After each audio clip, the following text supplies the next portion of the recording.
আজকে বাঙ্গু প্রগতিশীলদের চেতনার দিকে একটা মহা অস্ত্র নিক্ষেপ করব, এর ফলে বাঙ্গু প্রগতিশীলের মুখোশ চূড়ান্ত ভাবে খসে পড়বে আর তাদের পুচ্ছে আগুন জ্বলা যাবে। তাদের প্রগতিশীল প্রতারণা আর ভণ্ডামি ভরা বয়ানের চেতনা এই বিল্ডিং এর মতো ধইসা পড়বে। আগের 2 এপিসোডে আমরা 71 সাল নিয়ে আওয়ামী বাম বয়ানকে জয় বাংলা কইরা দিছি। প্রথম এপিসোডে আওয়ামী বাম বয়ানে পাকিস্তানের ভুয়া অর্থনৈতিক শোষণের ন্যারেটিভে জয় বাংলা করেছি। দ্বিতীয় এপিসোডে 25শে মার্চ 70-এর নির্বাচন এবং তার আগের পরের ঘটনাকে জয় বাংলা করে দিছি। আজকে আমরা আলোচনা করব বাঙ্গু চেতনার মূল সূতিকাগার ভাষা আন্দোলন নিয়ে এবং এর পিছনের আসল বাস্তবতা কি ছিল। আপনারাও বুঝবেন 7 জন্মের জাউরা আওয়ামী লীগ এবং বামেরা বাংলাদেশিদেরকে কি রকম উজবুক বানাইছে এই 50-55 বছর। এই এপিসোডের শেষ পর্যন্ত দেখলে আপনারা নিজেরাই তাজ্জব হইয়া যাবেন। তাদের প্রতারণার ভণ্ডামি দেখা আজকে আমরা 52 চেতনার বয়ানকে পুরাপুরি ধূলিসাৎ কইরা জয় বাংলা কইরা দিব। এর সাথে ভারত, আওয়ামী লীগ এবং বাম বয়ান আর তার চেতনার একচ্ছত্র আধিপত্য চিরতরে এই দেশ থেকে লোপ পাবে। চলেন আল্লাহর নামে শুরু করা যাক। প্রথমেই দেখব কি আছে সেই আওয়ামী বাম বয়ান। 1947 সালে পাকিস্তান রাষ্ট্রের আবির্ভাব হয়। তাকে মানে আওয়ামী বাম বাঙ্গু বয়ানে কয় আর কি। পাকিস্তান গঠন হওয়ার পরে পশ্চিম পাকিস্তানের শাসক গোষ্ঠী বিশেষ করে পাঞ্জাবিরা পূর্ব পাকিস্তানের বাঙালিদের উপরে তাদের ভাষা উর্দু জোর কইরা চাপাইয়া দিতে চাইছিল। পাকিস্তান আন্দোলনের প্রধান নেতা পাকিস্তানের প্রথম গভর্নর জেনারেল কায়েদে আজম মোহাম্মদ আলী জিন্নাহ ঢাকাতে এসে নাকি কইছিল Urdu and only Urdu shall be the state language of Pakistan. আর এটা শুনে নাকি সবাই না না করে চিক্কুর মাইরে উঠেছিল। আর তার মধ্যে ছিল নাকি সোহরাওয়ার্দীর বডিগার্ড। জিন্নাহ এই বক্তৃতা দেয় 2 জায়গায়। 21শে মার্চ রমনা রেস করছে বিশাল জনসভায় এবং সেই বক্তব্য কোনো প্রতিবাদ হয় নাই, বরং উচ্ছ্বসিত হয়েছিল জনগণ। উনি কইছিলেন ইংরেজিত কইছিলেন, কি কইছিলেন নিজেরাই শুনেন। Leave no doubt that the state language of Pakistan is going to be Urdu and no other language.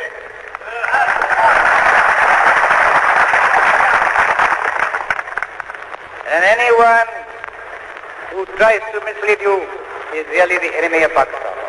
Without a state language, no nation can remain tied up solidly together and prosper. Look at the history. Every government has got to have some state language. Therefore, so far as the state language is concerned, Pakistan's state language shall be Urdu. ইংরেজিত কইছিলেন, এটা ঠিকই কইছিলেন বলে বাঙ্গু প্রগতিশীলদের ধরে নেওয়া উচিত ছিল, তাই না? বাংলা এটা ছিল এরকম। এই কথা আপনাদের খুব স্পষ্ট করে বলতে চাই, পাকিস্তানের রাষ্ট্রভাষা হবে উর্দু এবং অন্য কোনো ভাষা না। যে আপনাদের ভুল পথে চালানোর চেষ্টা করবে সে পাকিস্তানের শত্রু। কিন্তু আপনি এটা কোথাও দেখবেন না। 24শে মার্চ কার্জন হলে তিনি একই রকম কথা বলছিলেন। শোনা যায় এইখানে বাঙ্গু প্রগতিশীলরা না না কইরা উঠেছিল।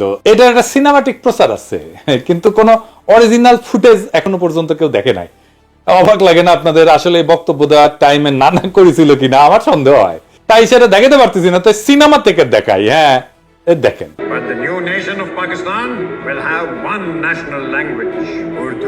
বাঙ্গু প্রগতিশীলরা কি কয়, কেন উর্দুকে পাকিস্তানের রাষ্ট্রভাষা করতে চাইছিল? তারা বলে বাঙালিরা যেন চিরকাল পাঞ্জাবিদের অধীনে থাকে, এর ফলে নাকি তাদের শোষণ করতে সুবিধা হবে। পাকিস্তানের শোষণের বয়ান আগের ভিডিও জয় বাংলা করেছি না এটা। এছাড়া তারা কয় যে এটা হলো চাকরি শিক্ষা সব জায়গায় বাঙালিরা পিছায় পড়বে। সবচেয়ে ভয়াবহ ব্যাপার যেটা হবে সেটা হইতেছে বাঙালিরা নাকি নিজেদের মাতৃভাষা ভুলে যাবে। সে ভাষায় কথা বলতে পারবে না, মায়ের কোলে বসে ছড়া শুনতে পারবে না। আর এই বয়ান নিয়ে বাঙ্গু প্রগতিশীলরা অনেকগুলো গান লিখেছে, তার মধ্যে অন্যতম বিখ্যাত গান হইতেছে ওরা আমার মুখের ভাষা কাইরা নিতে চায়। তারা কথায় কথায় শিকল পরায় মোদের হাতে পায়। কি অদ্ভুত একটা গান। প্রত্যেক 21শে ফেব্রুয়ারিতে বিভিন্ন জায়গায় স্কুল কলেজে সাংস্কৃতিক প্রোগ্রামে গান বাজানো হয়। এই গান হইতেছে প্রগতিশীলদের কাছে অনেকটা সোহরাওয়ার্দীর বডিগার্ডের 7ই মার্চের ভাষণের মতো। এই গান না বাজাইলে তাদের চেতনা পরিপূর্ণ হয় না। এবার আসেন এই গান আমরা বিশ্লেষণ করি, একে একে চোখে আঙুল দিয়ে দেখাই দিই। পুরা বাঙ্গু বয়ানকে জয় বাংলা করবো আজকে ইনশাল্লাহ।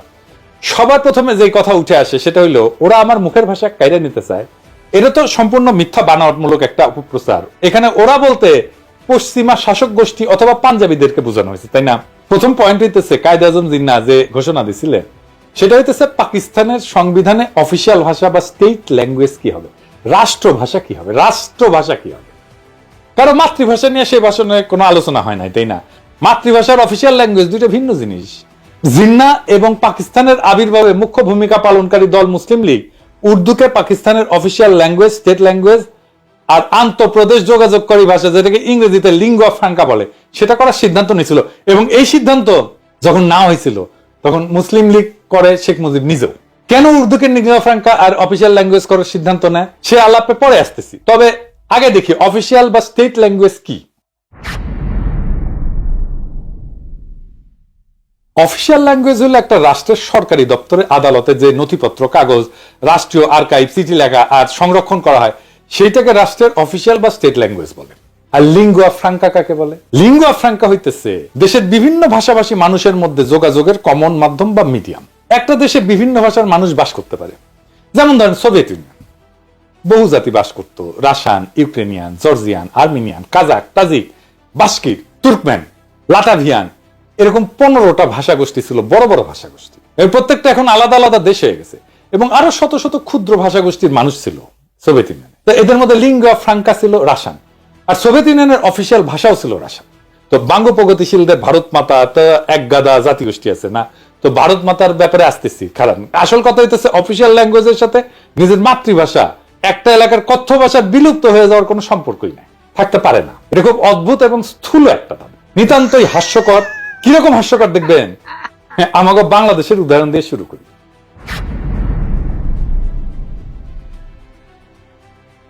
বাংলাদেশের অফিসিয়াল ভাষা হচ্ছে বাংলা, তাই না? আমরা তো সবাই জানি রাষ্ট্রভাষা বাংলা।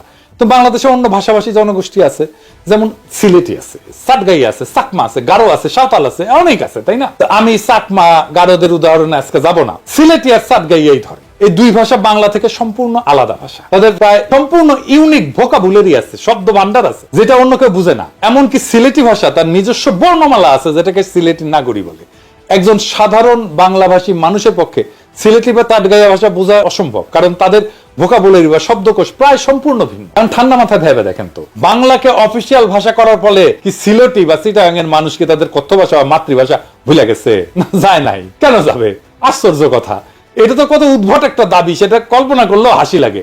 বাঙ্গ প্রগতিশীলদের দাবি যে ওরা আমার মুখের ভাষা কাইরা নিতে চায়, এটা সম্পূর্ণ গাঁজাখুরি একটা দাবি।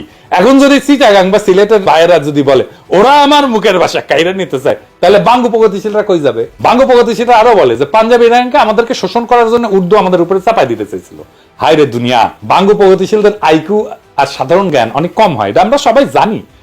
শিক্ষা দীক্ষাতেও তারা সাধারণত লাড্ডা গোড্ডা হয় আর কি, লেখাপড়া কম করে, শেষ করতে পারে না বেশিরভাগ ক্ষেত্রেই। তো যাই হোক, তাই বলে এত কম হয় এটা কল্পনাতীত। আজকে এক ভদ্রলোকের সঙ্গে কথা হইতেছিল, উনি লন্ডনে থাকেন। তো ওনারে কইলাম যে এই বাঙ্গ প্রগতিশীলদের এত আপনারা পাত্তা দেন, বলেন তো দুনিয়ার কোন দেশে, বড় শহরে, কোন শহরে একজন সো কল্ড বাঙ্গ প্রগতিশীল, একজন সাকসেসফুল প্রফেশনাল, ভালো চাকরি বাকরি করে, প্রফেশনালি এক্সট্রিমলি সাকসেসফুল, সমাজের মানুষ তাকে চেনে, নোটিস করে, মানে সমাজে তার প্রভাব আছে? নাই। দুনিয়ার যে কোনো বড় শহরে, ধরেন London, Paris, new York, Geneva, Sydney, কোথাও পাবেন না। বাম সেকুলার আওয়ামী লীগ এগুলো কোথাও পাবেন না। আহম্মকের দল এটাই জানে না যে পাঞ্জাবিদের নিজেদের মাতৃভাষা বা কথ্য ভাষা উর্দু না, তাদের কথ্য ভাষা হচ্ছে পাঞ্জাবি। পাঞ্জাবি ভাষা হিন্দুস্তানি বা উর্দু থেকে সম্পূর্ণ আলাদা একটা ভাষা। শুনেন, ਚਾਨਣ ਘਟ ਰਿਹਾ ਸੀ, ਹਨੇਰੇ ਦੀ ਆਮਦ ਦੇ ਨਿਸ਼ਾਨ ਪ੍ਰਗਟ ਹੋ ਰਹੇ ਸੀ ਤੇ ਕਹਿੰਦੇ ਆ ਲੋਕਾਂ 'ਚ ਹਾਹਾਕਾਰ। এটা হইতেছে পাঞ্জাবি। কি বুঝতে পারলেন যে এটা যে উর্দু না, এটা যে হিন্দি না?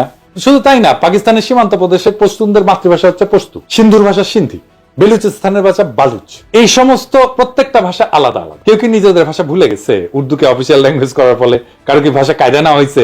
পুরো দাবিটা এত বোগাস, এটাকে যে লজিক দিয়া, যুক্তি দিয়া ভ্রান্ত প্রমাণ করা লাগতেছে, সেটা ভাবতে অবাক লাগে।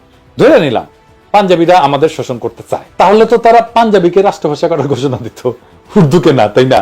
জিন্নার জন্ম সিন্ধুর করাচি শহরে। উনার দাদা গুজরাটের অধিবাসী, তাদের কথ্য ভাষা গুজরাটি ছিল। মোহাম্মদ আলী জিন্নাকে ছোটবেলাতে ইংল্যান্ডে চলে যাওয়ার ফলে ইংলিশে বেশি স্বাচ্ছন্দ্য বোধ করতেন উনি, সেই ভাষাতেই কথা বলতেন। ধরে নিলাম যে উনার নিজের ভাষা আমাদের উপরে চাপাই দিতে চাইতেছিলেন। তাই যদি হইতো তাহলে উনি গুজরাটিকে পাকিস্তানের একমাত্র রাষ্ট্রভাষা করার ঘোষণা করতেন, উর্দুকে না, তাই না? জেনারেল আইয়ুব খান উনি সীমান্ত প্রদেশের মানুষ ছিলেন, জন্ম সীমান্ত প্রদেশের হরিপুর জেলা রেহানা নামের একটা গ্রামে। তো আপনার রেহানা নাম শোনেন না, এটা কিন্তু ওই গ্রাম থেকে আসছে। ওনাদের মাতৃভাষা অন্য পাঠানদের পশতুদের চেয়ে আলাদা ছিল।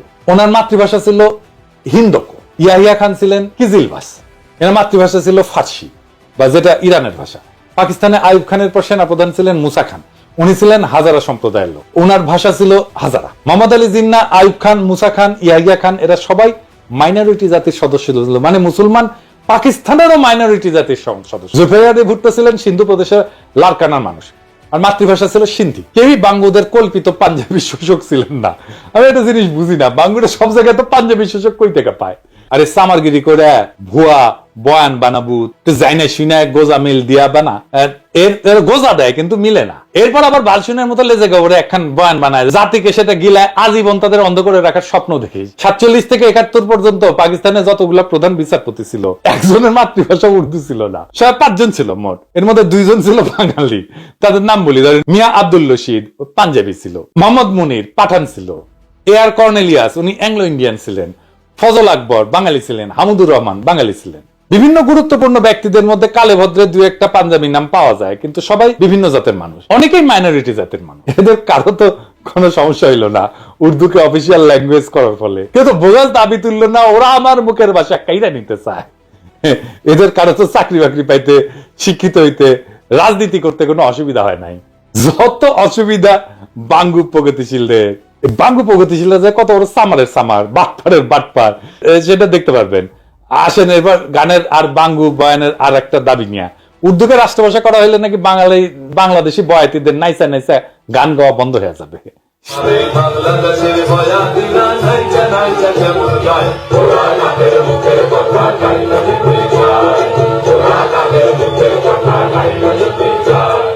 শুধু তাই না, সোহরাওয়ার্দীর বডিগার্ড তার বইতে কি লিখেছে, হ্যাঁ, গায়ক আব্বাসউদ্দিন তারে কি কয় দেখেন। উনি লিখেছেন, তিনি সন্ধ্যায় চলে যাওয়ার পর গানের আসর বসলো। আব্বাসউদ্দিন সাহেব, সোহরাব হোসেন ও বেদারউদ্দিন সাহেব গান গাইলেন। অধিক রাত পর্যন্ত আসর চললো। আব্বাসউদ্দিন সাহেব এবং আমরা রাতে রফিক সাহেবের বাড়িতে রইলাম। রফিক সাহেবের ভাইরাও সকলে ভালো গায়ক, হাসনাত বরকত ভালো গানই গাইতো। এরা আমার ছোট ভাইয়ের মতো ছিল, আমার সাথে জেলও খাটিছে। পরের দিন নৌকায় আমরা রওনা করলাম আশুগঞ্জ স্টেশনের স্ট্যান্ড ধরতে। পথে গান চললো, নদীতে বসে আব্বাসউদ্দিন সাহেবের ভাটিয়ালি গান। তাদের নিজের গলা না শুনলে জীবনের একটা দিক অপূর্ণ থেকে যেত। তিনি যখন আস্তে আস্তে গাইতেছিলেন তখন মনে হচ্ছিল নদীর ঢেউগুলোও যেন তার গান শুনতেছে। তারই শিষ্য সোহরাব হোসেন এবং বেদারউদ্দিন তার নাম কিছুটা রেখেছিলেন। আমি আব্বাসউদ্দিন সাহেবের একজন ভক্ত হয়ে পড়েছিলাম। তিনি আমাকে বলছিলেন, মুজিব, বাংলা ভাষার বিরুদ্ধে বিরাট ষড়যন্ত্র চলতেছে। বাংলা রাষ্ট্রভাষা না হলে বাংলার কৃষ্টি সভ্যতা সব শেষ হয়ে যাবে। আজ যে গানকে তুমি ভালোবাসো, এর মাধুর্য মর্যাদা নষ্ট হয়ে যাবে। যা কিছু হোক, বাংলাকে রাষ্ট্রভাষা করতেই হবে।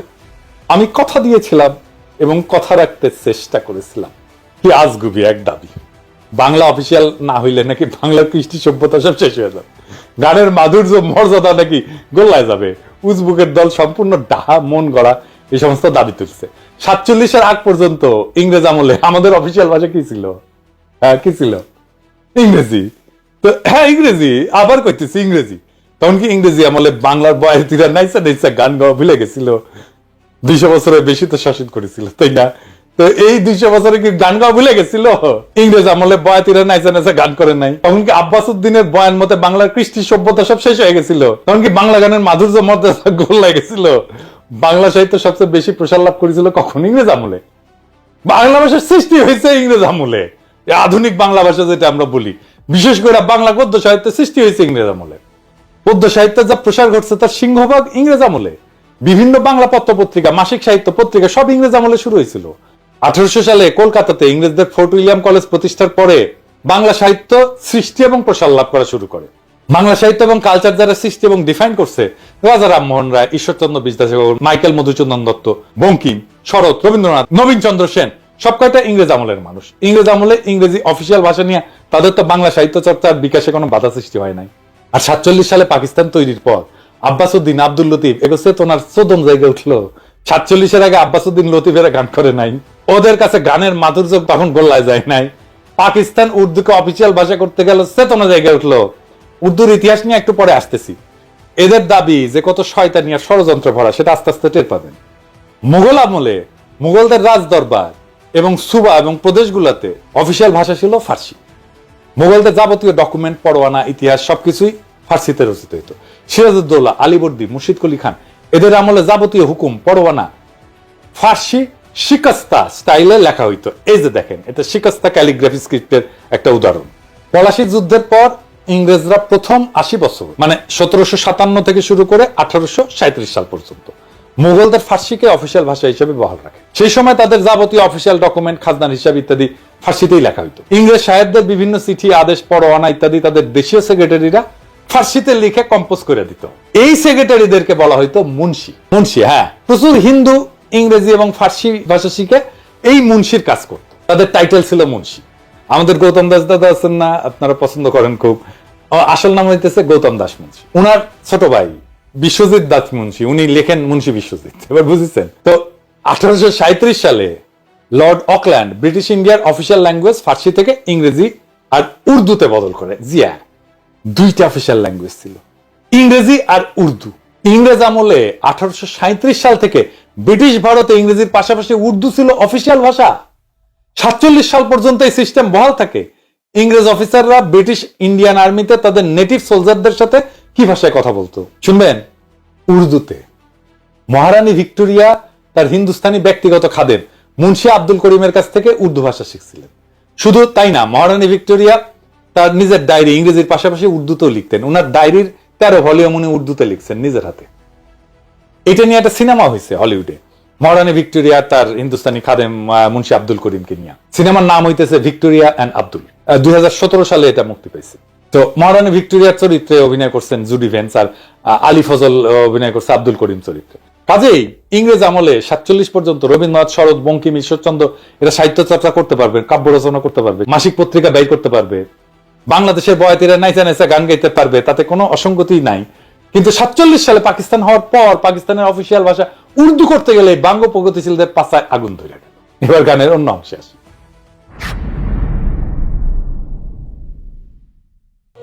আর এক কথা মনে কইরা রাখি কইরা যায় ঘুম পাড়াই না গাই তো দেখার ও মায় সোনা মানিক জাদু বলে চুমা দিয়া লইত বলে সোনা মানিক জাদু বলে চুমা দিয়া লইত বলে আরো জাদুর কইরা কইত মরে আর জানা মার বুকে যায় ওরা মায়ের মুখে কথা কাইতে যায় ওরা মায়ের মুখে কথা কাইতে। আচ্ছা বলেন, অফিসিয়াল ভাষার সাথে দুঃখিনী মায়ের তার সন্তানকে সোনা মানিক জাদু বলে চুমা দিয়া লইত কোলে আয়সান আমার বুকে, আয়ের সম্পর্ক কি? ইংরেজ আমলে কি কোনো বাঙালি রমণী তার সন্তানকে বাংলা ভাষায় সোনা মানিক জাদু বলে চুমা দিয়া কোলে নেয় নাই? কি আশ্চর্য একটা দাবি। বাঙ্গ প্রগতিশীলরা আবার এর মধ্যে দুঃখিনী মায়ের ঢুকেছে। কত বড় বাটপারেরা। পাকিস্তান প্রতিষ্ঠা হওয়ার পরে জিন্নাহ এবং তার পরবর্তী গভর্নর জেনারেল আর প্রধানমন্ত্রী খাজা নাজিবুদ্দিন তাদের ভাষণে সুস্পষ্ট করে বলছিলেন যে পাকিস্তানের কোন প্রদেশের প্রাদেশিক অফিসিয়াল ভাষা কোনটা হবে সেটা প্রদেশের আইনসভা ঠিক করবে, কিন্তু অল পাকিস্তান লিঙ্গুয়া ফ্রাঙ্কা হবে উর্দু। আগেই বলছি, পাকিস্তানে বহু ভাষার মানুষ বাস করত, পাঞ্জাবি, বাঙালি, পাঠান, বালুচ, হাজরা, সিন্ধি, কিজিলবাস। এদের সবার আন্তঃযোগাযোগ বা ইন্টার কমিউনিকেশনের জন্য উর্দু ছিল সবচেয়ে মোক্ষম ভাষা, কারণ এরা সবাই উর্দু জানতো। মানে ধরেন হাজরা সম্প্রদায়ের মানুষ বাংলা জানে না তো, বেলুচরা বাংলা জানে না তো, তাহলে রাষ্ট্রভাষা যদি বাংলা করে তাহলে কেমনে হবে বলেন তো? উর্দু শব্দটা আসছে তুর্কি ভাষা থেকে। মূল তুর্কি শব্দটা ছিল অর্দু, যার অর্থ হচ্ছে সেনাবাহিনী বা সামরিক শিবির বা ক্যাম্প। এই অর্দু শব্দটা পরবর্তীতে ফার্সি, তারপরে উর্দুতে এসে দাঁড়ায় জাবানি উর্দু, অর্থাৎ সেনাবাহিনীর ভাষা। এই উর্দু থেকেই উর্দি মানে সেনাবাহিনীর পোশাক শব্দটা আসছে। কেন উর্দু? এর জন্য অল্প একটু ইতিহাস বলি, শোনেন, ভালো লাগবে আপনাদের।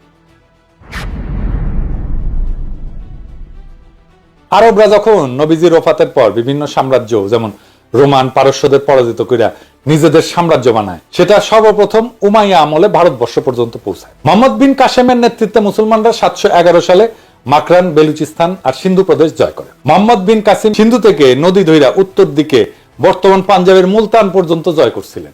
এইখানে আরবদের বিজয় থেমে থাকে প্রায় 300 বছর। ততদিনে উমাইয়াদের পতন হইয়া আব্বাসীয় খলিফারা আসছেন এবং আব্বাসীয় সাম্রাজ্য দুর্বল হইয়া বিভিন্ন খণ্ডে বিভক্ত হয়ে গেছে। আব্বাসীয় সাম্রাজ্যের পূর্ব দিকের প্রদেশ ইরান, খোরাসান আর তুরানে সামানিদ নামে একটা সালতানাত প্রতিষ্ঠা হয় 874 থেকে 999 সাল পর্যন্ত। তুরান হইতেছে তুর্কিদের এলাকা। খোরাসানের উত্তরে একটা বিখ্যাত নদী আছে যার নাম আমোদরিয়া, আপনারা শুনছেন না? গ্রিকরা তাকে অক্সাস বলতো। আলেকজান্ডার দ্য গ্রেট এই নদী ক্রস করছিলেন তার যুদ্ধযাত্রায়। সেই নদী হইতেছে ইরান আর তুরানের সীমানা।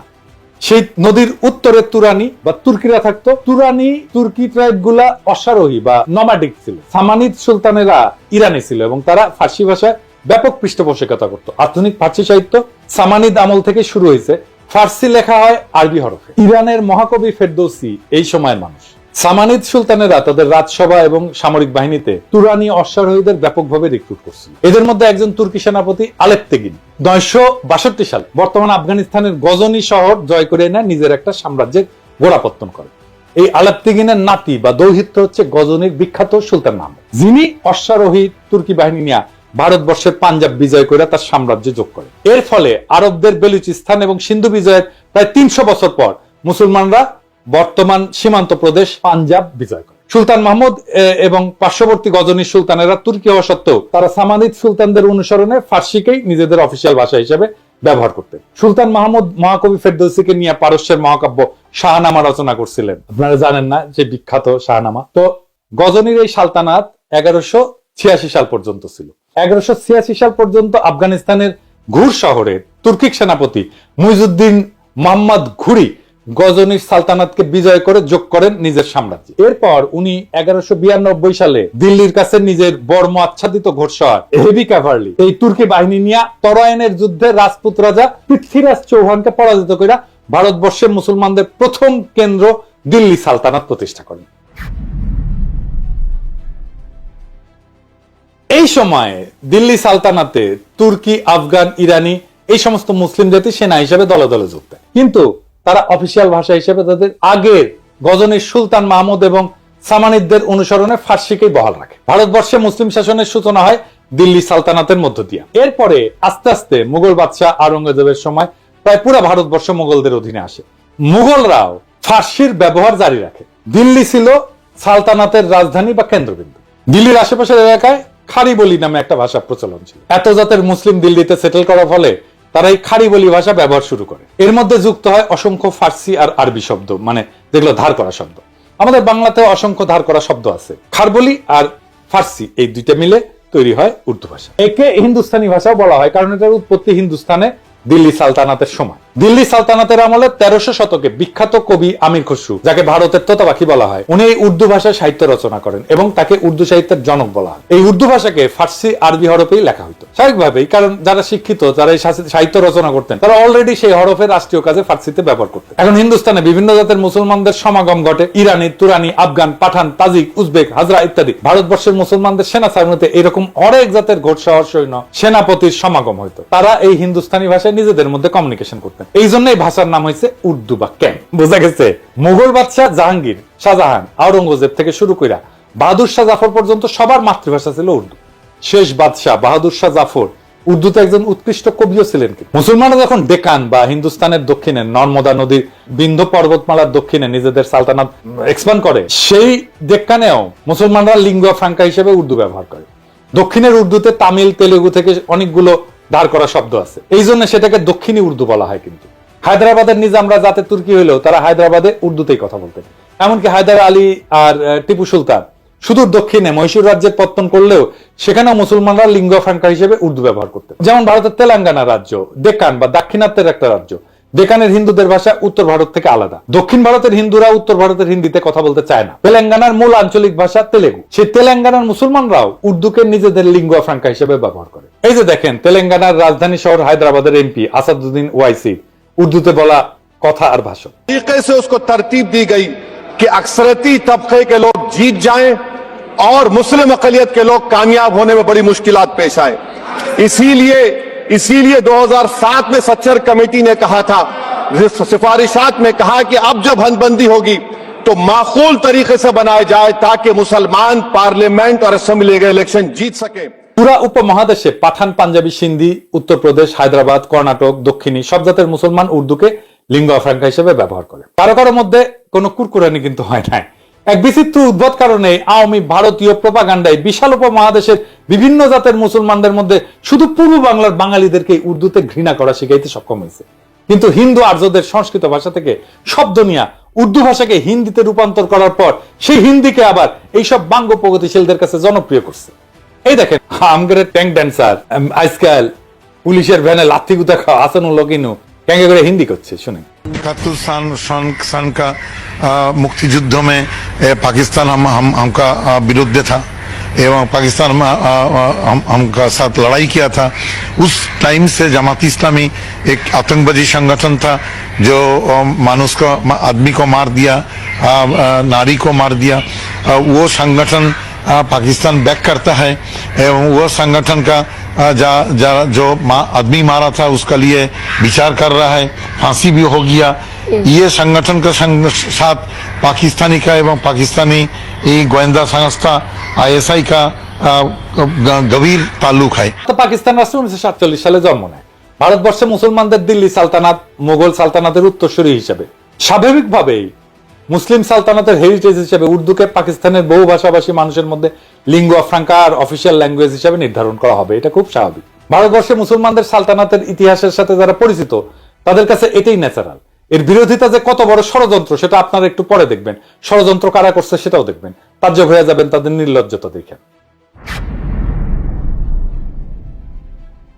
আধুনিক হিন্দি ভাষার আবির্ভাব ঘটে 19 শতকের শেষে এবং 20 শতকে। অনেক হিন্দু উর্দু ভাষার কিছু ফার্সি, আরবি ভোকাবুলারি আর ফার্সি হরফে নারাজ হয়। তারা এজিটেশন শুরু করে, উর্দু বা হিন্দুস্তানি ভাষাকে দেবনাগরী হরফে লেখার জন্য ভোকাবুলারিতে আরবি, ফার্সির বদলে সংস্কৃত থেকে ধার করা শব্দ নিয়ে রিপ্লেস করা শুরু করে।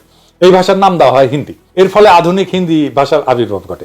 হিন্দু ভারতে শুধুমাত্র হিন্দিকে এই লিঙ্গুয়া ফ্রাঙ্কা বা অনলি ন্যাশনাল ল্যাঙ্গুয়েজ হিসেবে, কেন্দ্রে অফিসিয়াল ল্যাঙ্গুয়েজ হিসেবে গণ্য করা হয়। ভারতের রাজ্য পর্যায়ে বিভিন্ন ভাষা ওই রাজ্যে অফিসিয়াল কাজে ব্যবহার করা হয়। পাকিস্তানে যে প্রস্তাব জিন্না করছিল এবং খাজা নাজিমুদ্দিন উভয় দিছিলেন, আগেই বলছি আপনাদেরকে, এটা আমার কথা না, এক এক করে আপনাদের রেফারেন্স দেখাচ্ছি। ভারতের সংবিধানে আর্টিকেল 343 দেখেন, স্পষ্ট ভাষায় লেখা আছে, official language of the union shall be Hindi in Devanagari script.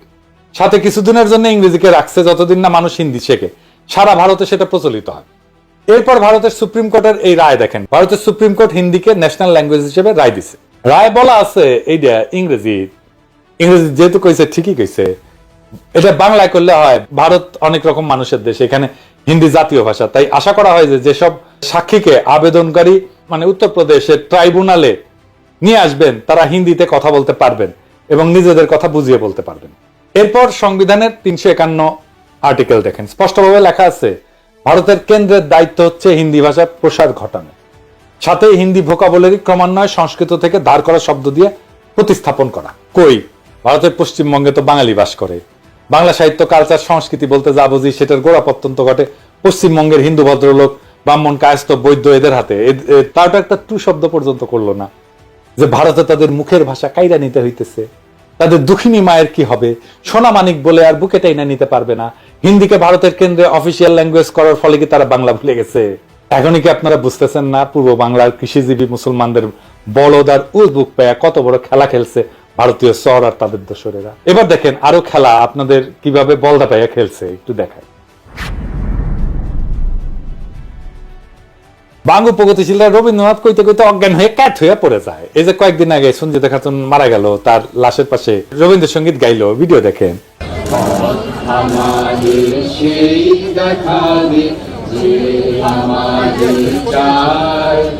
আমি অভয় মনে ছাড়ব তোরি, এই শুধু মোর দান। এখন আপনাকে আমি এই রবীন্দ্রনাথের একটা চিঠি পড়ে শোনাইতেছি, তাহলে বুঝবেন এই বাঙ্গু প্রগতিশীলদের ভারত মাতা, আওয়ামী লীগ আর বামেলামিরা কিরকম বলদ বানাইছে। The Mahatma and the poet এই নামে একটা বই আছে, যেখানে রবীন্দ্রনাথ এবং গান্ধীর মধ্যে লেখা চিঠিপত্রের সংকলন করা হয়েছে। এটা সংকলক সব্যসাচী ভট্টাচার্য আর এক ভট্টাচার্য। 21 জানুয়ারি 1918 বিহারের মতিহারি থেকে গান্ধী রবীন্দ্রনাথকে একটা চিঠি লেখে। এই পত্রে গান্ধী রবীন্দ্রনাথের মতামত জানতেছে একটা বিষয়টা হইতেছে হিন্দিকে ভারতের একমাত্র জাতীয় ভাষা বা ন্যাশনাল ল্যাঙ্গুয়েজ করার ব্যাপারে, এই ভাষাকে আন্তঃপ্রদেশ যোগাযোগ এবং জাতীয় সমস্ত কমিউনিকেশনের ব্যাপারে চালু করা গান্ধীর প্রশ্ন ছিল এইরকম ইংরেজি, যে এটা কি ঠিক না যে হিন্দি একমাত্র সম্ভাব্য জাতীয় ভাষা এবং বিভিন্ন আন্তঃপ্রদেশের যোগাযোগের জন্য ভাষা হইতে পারে? চিঠির উত্তরে শান্তিনিকেতন থেকে 24শে জানুয়ারি 1918-তে রবীন্দ্রনাথ এই প্রস্তাবে সম্মতিসূচক মতামত দেন এবং হিন্দিকে ভারতের একমাত্র জাতীয় ভাষা যা আন্তঃপ্রদেশ যোগাযোগের জন্য উপযুক্ত বলে মতামত প্রদান করেন। তিনি স্পষ্ট বলছিলেন, হ্যাঁ, হিন্দি একমাত্র সম্ভাব্য জাতীয় ভাষা হইতে পারে ভারতের। আবার পড়ে শোনাচ্ছি, Hindi is the only possible national language in India. তবে এও বলেন, যেহেতু তাদের প্রজন্ম ইংরেজি শাসনের অধীনে বড় হয়েছে, ইংরেজি ভাষাতে নিজেদের মতামত আর্টিকুলেট করে হিন্দিকে সম্পূর্ণরূপে প্রচলন করতে আরেক জেনারেশন বড় হওয়া লাগবে। গান্ধী গুজরাটি, মাতৃভাষা গুজরাটি, এবং রবীন্দ্রনাথ বাঙালি, বিনা দ্বিধায় হিন্দিকে একমাত্র জাতীয় ভাষা হিসেবে মাইনে নিল। ভারত স্বাধীন হওয়ার পরে ভারতের সংবিধানেও হিন্দিকে একমাত্র অফিসিয়াল ভাষা হিসেবে ঢুকানো হইল এবং এর পাশে ইংরেজিকে রাখা হইল যতদিন নতুন প্রজন্ম হিন্দি না শিখে। যে বাঙ্গ প্রগতিশীলরা এত রবীন্দ্রনাথ বই করলে পাগল হইয়া যায়, কাইচ হয়ে পড়ে যায়, সে রবীন্দ্রনাথ নিজেই তো তার দেশ ভারতে হিন্দিকে সর্বভারতীয় ভাষা হিসেবে প্রমোট করছে। এখানে বাঙ্গ প্রগতিশীলদের আইকন রবীন্দ্রনাথ তো হাউকা করে নাই যে সে তার মাতৃভাষা ভুলা যাবে। পশ্চিম বাংলার কোন কবি সাহিত্যিক তো এটা একটা টু শব্দ করে নাই, যেহেতু রবীন্দ্রনাথ কইছে, ঠিকই কইছে। আর জিন্না একই কথা কইয়া ভিলেন হইয়া গেল বাঙ্গ প্রগতিশীলদের কাছে। এটা কত বড় সামার বাটপারের বাটপার দেখেছেন। ভারতের কেন্দ্রে, সচিবালয়, আদালতে, আর্মিতে, সব জায়গায় অফিসিয়াল ভাষা হচ্ছে হিন্দি বা ইংলিশ। সব ফাইলপত্র, যোগাযোগ, চিঠি আদান প্রদান হিন্দি অথবা ইংলিশে করা লাগে। ভারতের পার্লামেন্টে কথা বলতে গেলে হিন্দি বা ইংলিশ ব্যবহার করতে হয়। পার্লামেন্টের মেম্বার, রাজনীতিবিদ যদি বকলম বা মূর্খ হয় তাহলে স্পিকারের বিশেষ অনুমতি নিয়ে অন্য ভাষায় বক্তৃতা দিতে পারে, যদিও সেই বক্তব্য কেউ শুনে না। এই যে দেখেন, পশ্চিমবঙ্গের লোকসভার একজন সদস্য অভিষেক ব্যানার্জি, ডায়মন্ড হারবার 24 পরগনা আসনের এমপি, লোকসভায় হিন্দিতে কথা হচ্ছে। দেখেন, खबर रखिए और कुर्सी का पीटी बांध लीजिए, मौसम बिगड़ने वाला है। आप डायरेक्शन देंगी ये मुझे? पश्चिम बंगाल के चीफ मिनिस्टर ममता बनर्जी सदन के सदस्य है, नहीं है? तो उन्होंने क्यों टिप्पणी किया? বাঙ্গ প্রগতিশীলরা তো ভারত মাতা শুইয়া কায়েত, এরা কিন্তু ভারত মাতার বিরুদ্ধে একটা টু শব্দ করবে না। আপনাদের কি আসলে বিশ্বাস হয় যেই সব 7 জন্মের জাউরাজ, আওয়ামী লীগ, সিপিবি, বামপন্থী বুদ্ধিজীবী সাহিত্যিক যেমন শাহরিয়ার কবির, কমিউনিস্ট মুনির চৌধুরী, যারা ভাষা আন্দোলন নিয়ে লাফাইছে, তারা কি এইটার জবাব দিতে পারবে যে যদি 47-এর দেশভাগ না হইয়া আমরা যদি অখণ্ড ভারতের অংশ হইতাম তাহলে কেন্দ্রে অফিসিয়াল ভাষা কি হইতো? হিন্দি হইতো তো, তাই না? তো তারা কি হিন্দি ব্যবহারের বিরুদ্ধে একটা টু শব্দ করতো? তারা তো তাদের গুরুদেব রবীন্দ্রনাথের আদেশ দেখে কাইট হয়ে পড়ে যেত। আসলে ওদের সবসময় উদ্দেশ্য ছিল ভারত মাতার এজেন্ডা বাস্তবায়ন করা। আমাদের আগের 2টা এপিসোডে দেখাইছি, এই এপিসোডের মাধ্যমে সেটা আবার স্বতঃসিদ্ধভাবে প্রমাণ করলাম আপনাদের সামনে আরেকবার। এরা সব সময় এই ভূখণ্ডের মুসলমানদেরকে দুর্বল করে রাখতে চেয়েছে, এখনো সেটার জন্য আপ্রাণ চেষ্টা করে যাচ্ছে। সেই জন্য প্রথম থেকে ষড়যন্ত্র করে তাদের দেশীয় লেসপেন্সারদের মাধ্যমে এই সমস্ত ভুয়া বয়ান তৈরি করে বিলি করেছে। পাকিস্তান তৈরি হওয়ার পর থেকে এদের উদ্দেশ্য ছিল উপমহাদেশের মুসলমানদের মধ্যে যাতে বন্ধন না থাকে, একতা না থাকে, মুসলমানরা যাতে কোনোভাবে এক দেশে বসবাস না করে। মুসলমানরা যদি একতাবদ্ধ শক্তিশালী থাকে তাহলে তো ভারত মাতার বিশাল বিপদ সামনে, তারা তাদের অখণ্ড ভারত পুনরুদ্ধারের স্বপ্ন বাস্তবায়ন করতে পারবে না।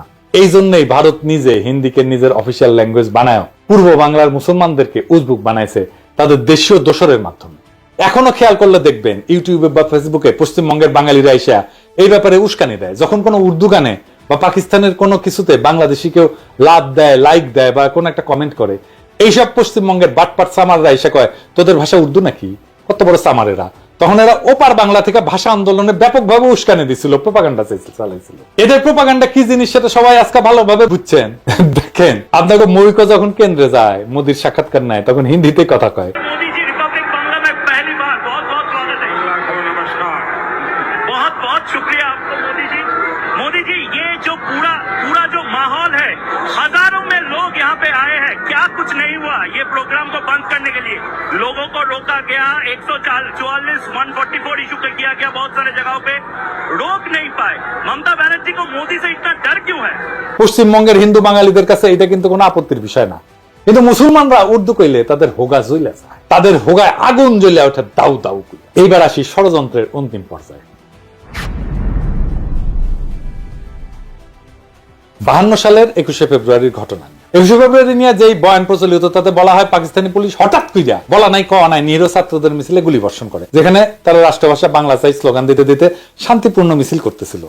এর ফলে হতাহত হয় বেশ কিছু ছাত্র জনতা, কিন্তু বাস্তবতা ছিল সম্পূর্ণ বিপরীত। প্রথম পয়েন্ট হচ্ছে গুলি চালাইছিল প্রাদেশিক সরকার, কেন্দ্রীয় সরকার না। পুলিশ ছিল প্রাদেশিক সরকারের অধীনে এবং পূর্ব বাংলা পুলিশে বাঙালিরাই চাকরি করত। প্রাদেশিক সরকারও সম্পূর্ণভাবে বাঙালি ছিল। মুখ্যমন্ত্রী ছিল ময়মনসিংহের নুরুল আমিন, মন্ত্রিসভা ক্যাবিনেট ছিল 100% বাঙালি। দ্বিতীয় গুরুত্বপূর্ণ পয়েন্ট হইতেছে পুলিশ লাফায় এসে ছাত্রদের উপরে গুলি চালায় না। আওয়ামী লীগ এবং কমিউনিস্ট পার্টির ছাত্র সংগঠন অনেক উস্কানি দিয়াও কোনো পাল্টা সাড়া না পেয়ে একটা সিন ক্রিয়েট করার জন্য প্রাদেশিক আইনসভার দিকে হামলা করতে যায়। তখন প্রাদেশিক আইনসভা ছিল এখন যেটা বাংলা একাডেমি, ওইটা। সেদিন প্রাদেশিক আইনসভার সদস্যদের একটা মিটিং এর ডেট ছিল। সেখানে আওয়ামী বামেরা প্রাদেশিক আইনসভার সদস্যদেরকে আইনসভায় যোগ দিতে বাধা প্রদান করে শারীরিকভাবে। তাদের গাড়ি পর্যন্ত আটকায়। পুলিশ এসে তাদেরকে সরাই দিতে চায়, রাস্তা ক্লিয়ার করে দিতে চায়। তখন লীগের আর কমিউনিস্টদের ছাত্রকারা পুলিশের উপরে চড়াও হয়। পুলিশ লাঠিচার্জ করে। লীগের গুন্ডারা এরপরে পুলিশের দিকে ঢিল ইট পাটকেল ছড়া শুরু করে এবং পুলিশেরা আহত হয়। তো এই সমস্ত বামেরা কি ধরনের হয় দেখেছেন তো, পুলিশদেরকে কিভাবে আক্রমণ করে এবং তারপরে বলে আমাকে আক্রমণ করছেন কেন, দেখেন না? এই যে দেখেন, এই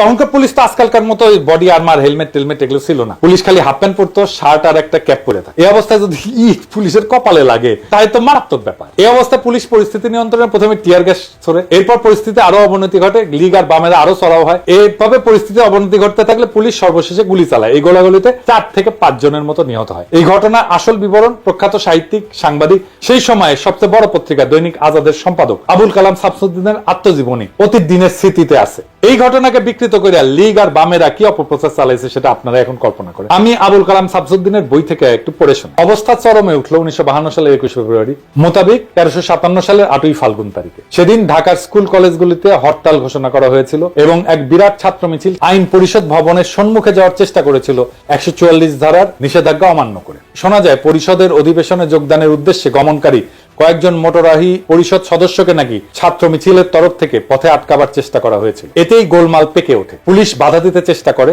ছাত্র মিছিলের উপরে পুলিশ নাকি লাঠিচার্জ করে এবং কিছু সংখ্যক বিক্ষোভকারীকে গ্রেপ্তারও করা হয়। ফলে উত্তেজনা আরো বৃদ্ধি পায় এবং জনতার পক্ষ থেকে নাকি পুলিশের উদ্দেশ্যে ঢিল ইত্যাদি ছোড়া হয়। ক্রমে অবস্থা একরূপ আয়ত্তের বাইরে চলে যায়। পুলিশ প্রথমে কাঁদনে গ্যাস এবং পরে বেপরোয়া গুলি বর্ষণ শুরু করে। ফলে জনতার বেশ কিছু সংখ্যক লোক হতাহত হয়। হতাহতের সংখ্যা কি ছিল এবং তাদের মধ্যে ছাত্রই বা কতজন ছিল সে সম্পর্কে নানা ধরনের কথা শোনা গিয়েছিল। সঠিক হিসাব যে কারণেই হোক পাওয়া যায় নাই, পাওয়ার উপায় ছিল না। এই পুরো এপিসোড শোনার পরে এখন আপনারা ঠিক করেন, আপনারা কি ভারতীয় আধিপত্যবাদ নামের বৃক্ষের প্রথম শিকড় ছিল শহীদ মিনার, এটা বুঝতে পারছেন? আওয়ামী লীগের তৈরি করা হুজুগে আবেগ বাদ দিলে শহীদ মিনার এবং এই সংক্রান্ত পুরো ন্যারেটিভ হচ্ছে ভারতীয় চক্রান্তের কাছে আমাদের পরাজয়ের সর্বপ্রথম ঘটনা। এটাকে সেলিব্রেট করা আর পলাশীর যুদ্ধের লর্ড টাইপের বিজয়কে সেলিব্রেট করা একই কথা। প্রিয় দর্শক, এতক্ষণ যা শুনলেন তা শুধু ইতিহাস না, এটা একটা চেতনার ময়ূরপুচ্ছ ছিঁড়ে ফেলার রক্তাক্ত ঘোষণাপত্র। বহুদিন ধরে আমরা ভাবছি 21 ফেব্রুয়ারি মানেই ভাষার জন্য আত্মাহুতি, কিন্তু কে লিখছিল সেই নাটকের চিত্রনাট্য, কে বসে বসে বানাইছিল সেই ট্র্যাজেডির আবহ? এটা কি মাতৃভাষার বিজয় ছিল, না এটা ছিল একটা সুচারু প্রতারণা? ভারতের প্রথম পেরেক ঠোকা আমাদের ভূখণ্ডের আত্মপরিচয়, আমাদের ঐতিহ্যে, আমাদের আত্মমর্যাদায়। ভাষার নামে চলা ষড়যন্ত্রের নোংরা স্ক্রিপ্ট আমরা আজকে ছিঁড়ে ছিঁড়ে ফেলে দিচ্ছি। আমরা সেই প্রজন্ম যারা আর হুজুগে শহীদ মিনারে খালি পায়ে শুধু গানই করতে যাব না, আমরা প্রশ্ন করব। আমরা সেই প্রজন্ম যারা জানে রাষ্ট্রভাষা আর মাতৃভাষার পার্থক্য কোথায়। আমরা সেই প্রজন্ম যারা ইতিহাসের ভাঙা পাথর গুড়ায় নতুন সত্যের মিনার গড়তে চায়। আজকে আমরা ঘোষণা করতেছি, চেতনার নামে চালানো ভারতীয় আধিপত্যের অপপ্রচার আর চলবে না। এই ইতিহাস যারা জানে না তারা আবেগে ভাসে, আর যারা জানে তারা বিদ্রোহে দাঁড়ায়। এটাই শেষ কথা। আজ চেতনার বেদীতে শ্রদ্ধা নয়, আত্ম অনুসন্ধান চাই। ইনকিলাব জিন্দাবাদ।